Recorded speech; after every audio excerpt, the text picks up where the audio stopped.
तरी आले असेल, शिवजीच्या मंदिरामध्ये कुणीतरी काहीतरी खायला ठेवलं असेल, आपण उचलावं, आपल्या लेकरालाही खायला द्यावं, आपणही खावं हा विचार करा.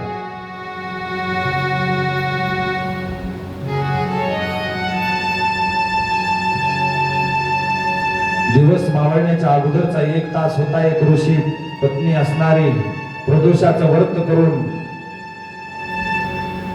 शिवजीच्या मंदिरामध्ये पूजनासाठी आलेली होती आणि पूजन करण्यासाठी शिव मंदिरामध्ये ही ऋषी पत्नी गेलेली असताना, पूजा करत असताना तिने मंदिरामध्ये डोकावून पाहिलं आणि पाहिल्याच्या नंतर लक्षात आला, रे वा, काहीतरी खायला भेटणार आपल्याला आता.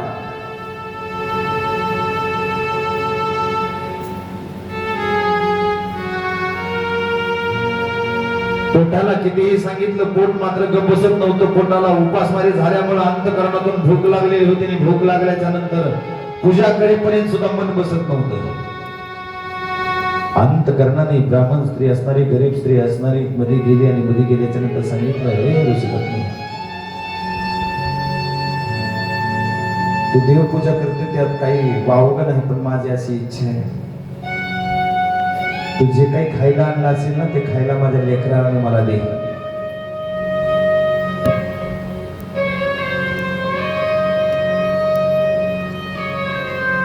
सात्विक विचाराची बाई असणारी ऋषी पत्नी, ब्राह्मण पत्नी,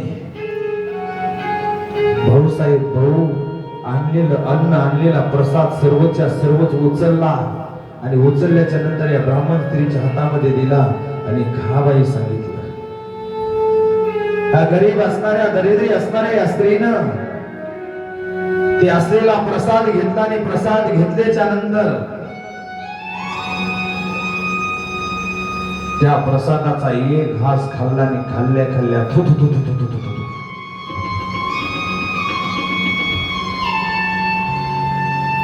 ऋषी पत्नीने सांगितलं, का ग बाई, तू आता भूक लागली म्हणली होतीस, आतापर्यंत तुझ्या पोटामध्ये अन्नाचा कण नव्हता, परंतु आता या प्रसादाला तू फेकून का दिलंस, तू या प्रसादाला नाव का ठेवलंस?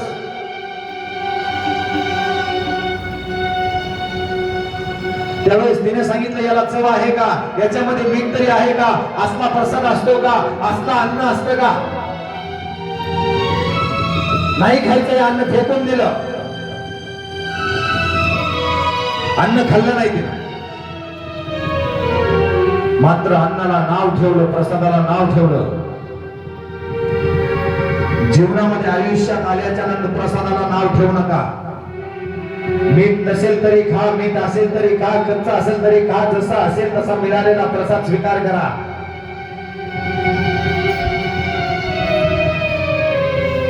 शेवटी तिचा पूर्वजन्म आठवला गेला.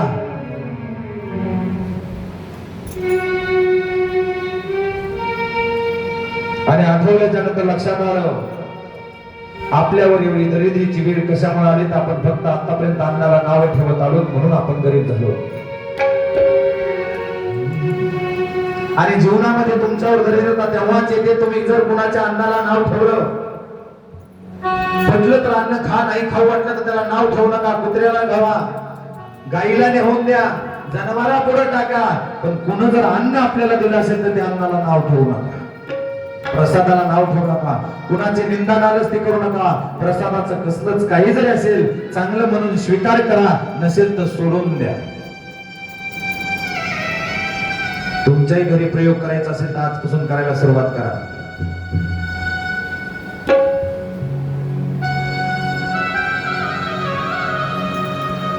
या गरीब कुटुंबाच्या असणाऱ्या ब्राह्मण स्त्रीनं आतापर्यंत कुणाच्याच अन्नाला चांगलं म्हणलं नव्हतं, म्हणून तिची ही स्थिती निर्माण झाली.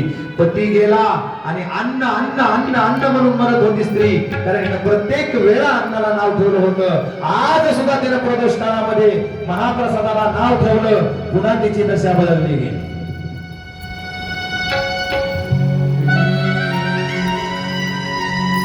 देणाऱ्यानं अंतःकरणानं प्रसाद दिलेला असतो, करणाऱ्यानं मनापासून प्रसाद केलेला असतो, आणि प्रत्येक प्रसाद करणाऱ्याला, पंगत घालणाऱ्याला, भंडारा देणारा हा मनातून देत असतो. त्याला एवढंच वाटत असते, मनातून लोक जेवावे. त्याला माहित नसतं नेहमी जास्त टाकलंय का कमी टाकलंय का आचार्यानं काय केलंय, पण त्याला एवढं वाटत असते की माझ्या घरी आम्ही रात्री रस खाल्ला, खाऊन खाऊन किती खात असते. नाही म्हणलं आमरस खायचा आहे, मला शेडजीच्या घरी आमरस मिळाला. कुठला नाव गेलो विसरून. इचलकरीचा आंबा माझ्या नशिबात होता. इथं आला सुंदर काजू बदाम टाकलेला रस माझ्या नशिबात आला. ते सर्वजण म्हणत होते का चांगलं नाही का झाला. मी 4 वाट्या पेला तर ते म्हणतो आणखीन कसं काय पेला नाही. अंतःकरणातून नाव कुठल्याही वस्तूवर ठेवत नाही. इतका सुंदर होता बस. आणि मी आतापर्यंत अन्नाला नाव नाही ठेवलं म्हणून मला काजू बदाम टाकलेला रस आपोआप खायला भेटतो हे माझं नशीब आहे. त्याच वेळेला, त्याच वर्षी, त्याच स्थितीला. समाज मारवाडी असेल पण मला वाटलं नाही. अंतःकरणातून प्रेम करत असताना रात्री एवढं जीव घातलं बस. करणार हा अंतःकरणातून करत असतो, मनापासून करत असतो. बाईली सुद्धा वाटत होता बाईली शेवटच्या टप्प्यात बाई सुद्धा आल्या म्हणल्या माझ्या हाताने घ्यावाच लागते रस. 2 पळ्या रस वाढून गेल्यास. कारण करणाऱ्याचं मन अंतःकरण शुद्ध असतंय. मनापासून खावं हीच अपेक्षा असते. पण खाणाराची अपेक्षा नाव ठेवायची असते. खाणारा नाव ठेवून खातो. आणि लक्षात ठेवा अन्न आपलं, देणार आपण, करणार आपण, बेजार होणार आपण. आणि नुसतं समोरच्यांना अन्न खाल्लं तर खुश होणारा तोच. खाणारा खुश होत नाही पण देणारा खुश होतो. देणारा वा आज माझ्यात माणसं एवढे जेवले, आमचे चहाचे कप आज एवढे गेले. किती आनंद, किती आनंद. लोक म्हणतात देव त्याच्या घरी पाणी भरलेलं आहे, देव त्याच्या घरी 100% पाणी भरणार आहे. का? अंतःकरण शुद्ध आहे. खावं हीच अपेक्षा आहे. आजपासून प्रयोग करा. घरातल्या व्यक्तीने जर आपल्या स्त्रीने केलेल्या अन्नाला जर नाव ठेवलं तर वर्षभराच्या शेवटच्या टप्प्यापर्यंत अगोदरच आपल्या घरातली ज्वारी संपते. आपल्या घरातले गहू संपतात. आज परीक्षा घ्यायला सुरुवात करायची आजपासून. जर आपण कुठल्या प्रसादाला कच्चा प्रसाद म्हणून नाव ठेवलं, मिठाचा बिना मिठाचा प्रसाद म्हणून नाव ठेवलं, तिखट प्रसाद म्हणून नाव ठेवलं तर वर्षभरापर्यंत पुरणारा असणारा अन्नधान्य आपल्या घरामध्ये तुटवडा पडतोच. त्या घरातल्या कुठल्याही व्यक्तीने नाव ठेवून बघा आणि वर्षभरात कोणीही त्या अन्नाला नाव ठेवू नका. किडे लागतील त्या ज्वारी आणि गव्हाला पण ते संपणार नाही. नवं येऊन घरात पडेल. हे आजपासून परीक्षा घेऊन बघा. तुम्ही स्वीकारू नका, तुम्हाला खाऊ वाटत नाही ना. पण या ब्राह्मण स्त्रीने तसं नाव ठेवलं आणि तिच्या जीवनाची दरिद्री निर्माण झाली. तिने प्रसादाला नाव ठेवलं. नाव ठेवणाऱ्या जगामध्ये जास्त आहे. मग इथून पुढे अंतःकरणातून निंदा कोणाची करू नका, नालस्ती कोणाची करू नका, कुणाला नाव ठेवू नका. हे शिव महापुराण कथा सांगते. आणि त्यावेळेस मग ते प्रदोषाचं व्रत होतं. त्या स्त्रीने तिला सांगितलं हे चुकीचं केलंस तू. तुला जर याच्यातून सुधारायचं असेल, तुला याच्यातून बदलायचं असेल तर तुला प्रदोष व्रत करावं लागेल. काय करायचं प्रदोष व्रताला? प्रदोष व्रतासाठी मिठाचं अन्न खायचं नाही. मग काय करायचं? दिवसभरामध्ये निरंकार राहायचं. अन्न खायचं नाही दिवसभर. फलाहार केला तरी चालतो पण प्रदोष काळामध्ये असणारा अन्न कसलंच प्रदोषाच्या दिवशी खायचं नाही. आणि प्रदोष काळामध्ये असणारा सूर्य मावळण्याच्या अगोदरचा 1 तास आणि सूर्यास्ताचा 1 तास या दोघांचं मिलन, शिवशक्तीचं मिलन जेव्हा होतंय, दिवस मावळलेलाही नसतो मावळायला आलेला असतो. या काळामध्ये शिवजीच्या जर मंदिरात जाऊन 1 लोटा जल आणि 5 बेलाचे पान व्हायला तुमची तात्काळ इच्छा पूर्ण होते. तात्काळ इच्छा पूर्ण करण्यासाठी प्रदोषाचं व्रत आहे. प्रदोषाचं व्रत केल्याच्या नंतर पहिला दोष निघून जातो आपल्या घरातला. कोणीतरी देवबाप्पाने येऊन आपल्या घरी सांगितलेलं असते तुम्हाला पितृदोष आहे, तुम्हाला पितृदोष आहे, तुम्हाला पितृदोष आहे. काही बेजार होऊ नका. तुम्हाला जर पितृदोष असा कोणी सांगितलं असेल भाऊ तर एकच काम करा.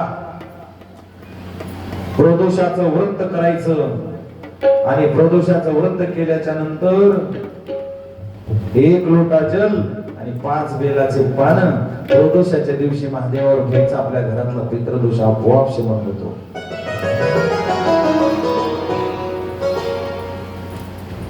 हे जरी नाही जमलं, दुसरा दोष नष्ट होतो.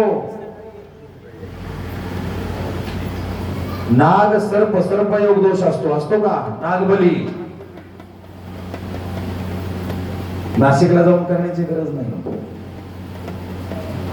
सर्पदोष आपल्या घरामध्ये असतो. आपल्या चुकून हाताने सर्प मेलेला असतो आणि सर्पदोषासारखा मग आपल्या घरामध्ये मंगल कार्य होत नाही, कुणाचं तरी लग्नच होत नाही.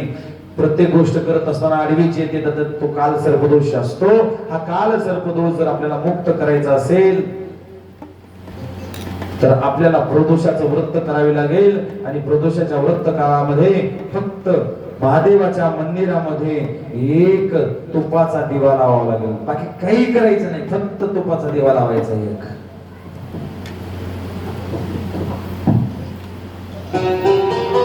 जे लेकर अभ्यास करत नाही, ज्यांचा अभ्यास करणं होत नाही,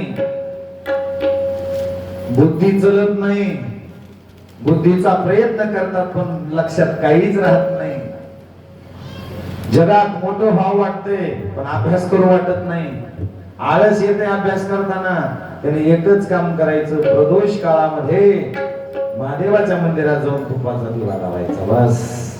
काहीच करायचं नाही, जास्त याच्यामध्ये काही करण्यासारखं नाहीच भाऊसाहेब.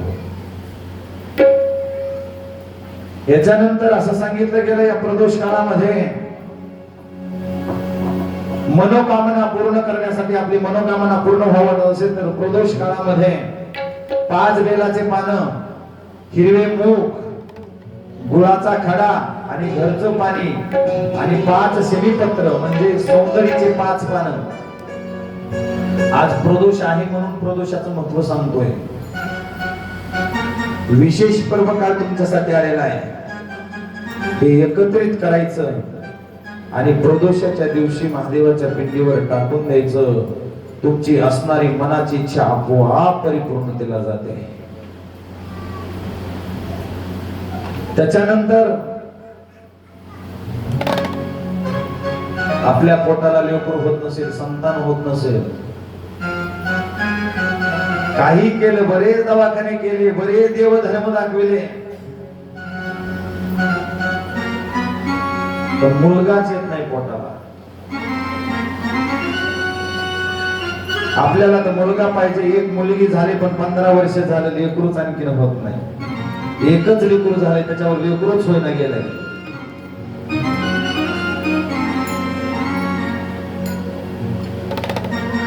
विषय अवघड आहे. दवाखान्याचे रिपोर्ट नॉर्मल आहे, बरेच प्रयत्न केले तरीही लेकरू होत नाही. अशा स्थितीमध्ये आजपासून एकच काम करायचं, 11 प्रदोष किंवा 26 प्रदोष धरा आणि 11 किंवा 26 प्रदोषामध्ये फक्त महादेव आणि शिवपिंड आणि हा आपला नंदी या दोघांच्या मधात स्पर्श करायचा. त्या